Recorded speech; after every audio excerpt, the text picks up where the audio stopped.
Some games are simply made to be captured.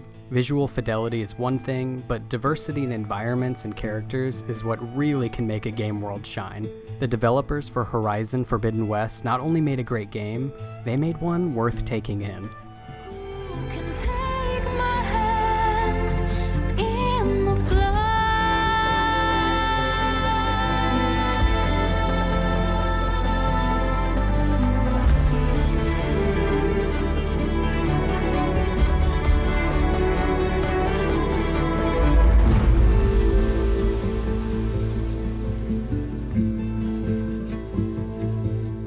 Horizon really does check a lot of my photo mode boxes, player options, amazing depth of field, time of day, and a lot more. But let's start with character placement. So you can repose, change the facial expression, and add war paint, all in photo mode. These features are great and more expansive than usual games. There are so many poses ranging from heroic stands to jumps to quiet sits. Random fact, not a lot of games let you sit.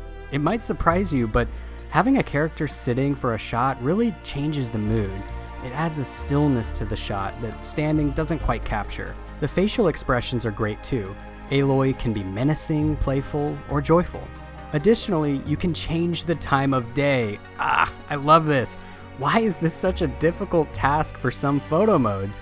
And Horizon doesn't just do the bare minimum, you can change the time down to the minute. I've harped on this before, so I'm not going to linger on the topic, but I have to say again how much changing the lighting can alter the mood of an image. Look at a few examples of the exact same composition, but with different lighting.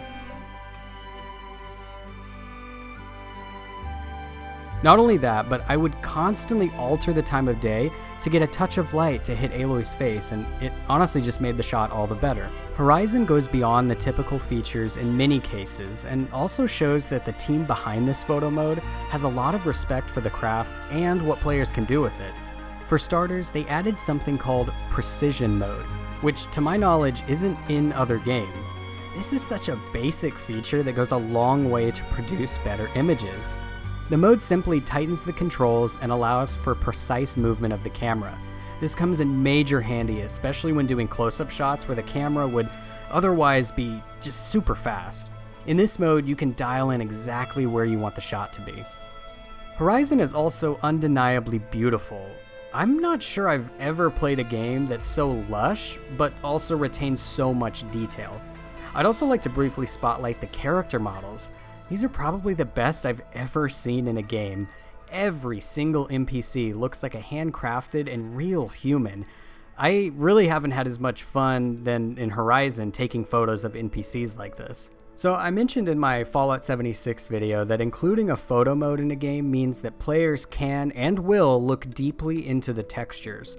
Fallout looks horrendous the closer up you get, but Horizon surprises. Look at this close-up of Aloy's eye. The absolute stunning detail here it's like hard to comprehend how they got it all in. The retina detail, the slight cracks in her skin, all of it just encourages the player to go deep into photo mode. The last thing I want to touch on is a unique addition to the mode, which is a time-lapse feature. This is awesome. It does exactly what you'd expect and lets you time-lapse a shot. While I do wish the lapse had live movement, this is still a great feature. Find your favorite vista and go wild. And as mentioned earlier, the environmental diversity in this game is so vast that you could easily spend 10 to 20 hours just trying to capture it all in photo mode. Horizon Forbidden West is a marvel. Its beauty knows no bounds. It's clear that the devs poured a lot of effort into this. I could honestly keep going on about this game, but I don't want to end up with a 30-minute video, so I'll end with this last little random thought that I wanted to add in. The flying mount in Horizon is so badass. The way it sweeps up the player and takes off is totally thrilling. It also aids photo mode, as you can get these super high up shots that you couldn't do in the previous game. Needless to say, play Horizon and take a ton of photos.